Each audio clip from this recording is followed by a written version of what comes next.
जैसे नाम लेते हैं तो कष्ट बढ़ते जाते हैं, ऐसा क्यों?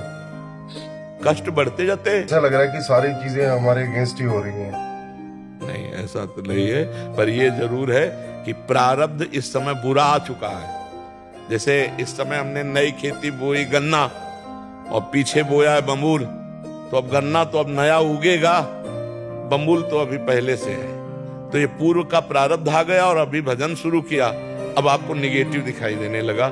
और अगर पूर्व का प्रारब्ध सही है तो आप घोर पाप अभी करो तो आपको कोई कष्ट नहीं होगा, क्योंकि वो पुण्य जो है ना वो आपको बचाएगा और आपको फलीभूत करेगा। लेकिन जिस दिन वो नष्ट हो जाएगा और ये नई खेती पाप की और पुराना पाप, तो बम ब्लास्ट ऐसा होगा कि न इस लोक के रह जाओगे ना परलोक के रह जाओगे। तो सत्य मार्ग में चल रहे हो, कष्ट आ रहे हैं, ये पूर्व का हमारा किया हुआ कर्म है, इसको चुपचाप सह लो। अभी जो नई फसल बो रहे हो, ये जब आएगी तो आनंद में डूब जाओगे। नहीं, हमको निराश नहीं होना, हताश नहीं होना, उदास नहीं होना, हारना नहीं है, इसको रौंदना है। प्रारब्ध को रौंद करके भगवत प्राप्ति करनी है। अगर हम हार गए तो हमारा जन्म चला जाएगा। अच्छा, निगेटिव क्या होगा आप देखो,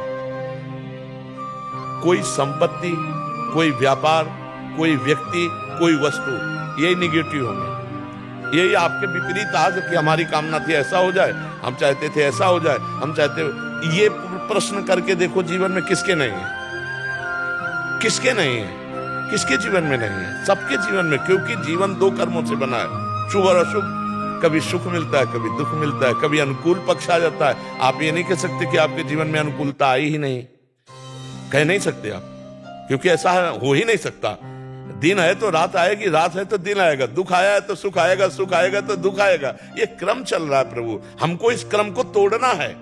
सुख दुख के इस चक्र को तोड़ करके भगवान की प्राप्ति करनी है, तो इसमें सहना पड़ेगा। पीछे वाले बैच में यही कहा कि भगवान अवतार लिए तो संघर्ष करना पड़ा, हम लोग तो जीव हैं, फिर हमें संघर्ष से डरना नहीं चाहिए। चाहे रामावतार हो, चाहे कृष्णावतार हो, चाहे भगवान का जो अवतार हो, आप उस अवतार में देखो भगवान को संघर्ष करना पड़ा इस संसार में, तो हम तो जीव हैं, फिर हम संघर्ष से क्यों डरे? जब संसार का मालिक आता है तो उसे संघर्ष करना पड़ता है, फिर हम तो उनके अंश हैं, तो हम संघर्ष से नहीं डरेंगे, दुख से नहीं डरेंगे, हम आगे बढ़ेंगे। आगे बढ़ो, नाम मत छोड़ना, नाम मत छोड़ना। नाम छुटाने के लिए माया आपको ऐसा दर्शन करा रही है कि नाम जब से शुरू किया तब से बुरा, कभी कभी संयोग लग जाता है। जैसे अब कल से आपका बुरा प्रारब्ध शुरू है, अब आज आप सत्संग सुने, कल से गीता भागवत सब लेके घर गए और विपत्ति शुरू, ये मरा वो तो ये हुआ है। जब से भागवत आई है घर में, जब से गीता और जब से सत्संग सुना है, चैन खो गया, गंगा जी में पधराया। ये है माया भगवान की। अब वो संयोग नहीं जाना, अब आपने फ्रॉड किया, गलत किया, असत्य किया, अधर्म आचरण किया, और आपका संयोग लग गया पुण्य का, और आपका अच्छा होने लगा, आपने यार बाजी जीत गए। ये माया का खेल है, इसको समझना होगा। ये अगर समझ, ये रहस्य रघुनाथ कर बेग ने जाने कोई, और जो जाने रघुपति कृपा तो सपने मोह न हो। बहुत बढ़िया चलो, नाम जप करो, अच्छे आचरण करो, और बुरे आचरणों का जो हमें फल मिले उसे भोग लो, तो आगे जो आएगा वो बड़ा मंगलमय आएगा। और अभी नाम छोड़ दोगे तो फिर वही आचरण है, तो हमारी नई खेती फिर बर्बाद हो जाएगी। और पता नहीं मनुष्य शरीर मिले कि ना मिले भाई, बड़ा दुर्लभ है मानो दे। तो हमें लगता है राधा राधा तो बोलते रहो, चाहे दुख में हो चाहे सुख में हो, आगे बड़ा मंगल होगा।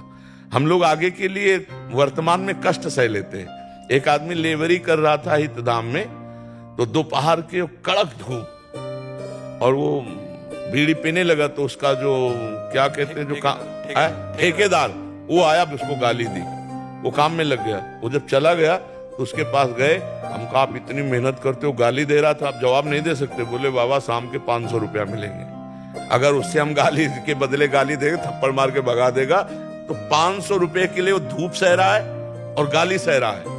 तो हम आगे आनंद के लिए, परमानंद के लिए, भगवदानंद के लिए अगर वर्तमान में कष्ट सह रहे हैं तो क्या परेशानी? हमें सहना पड़ेगा, सहना पड़ेगा, सबको सहना पड़ता। कोई ऐसा विश्व में नहीं है जिसको दुख सुख दोनों ना प्राप्त हुए। किसी को भी बता दो हमें कि वो अगला आदमी है जिसे दुख मिला ही नहीं, कभी नहीं, हम मानेंगे नहीं, भगवान को नहीं। जब भगवान अवतार हुए तो दुख सुख का क्रम चलता रहा।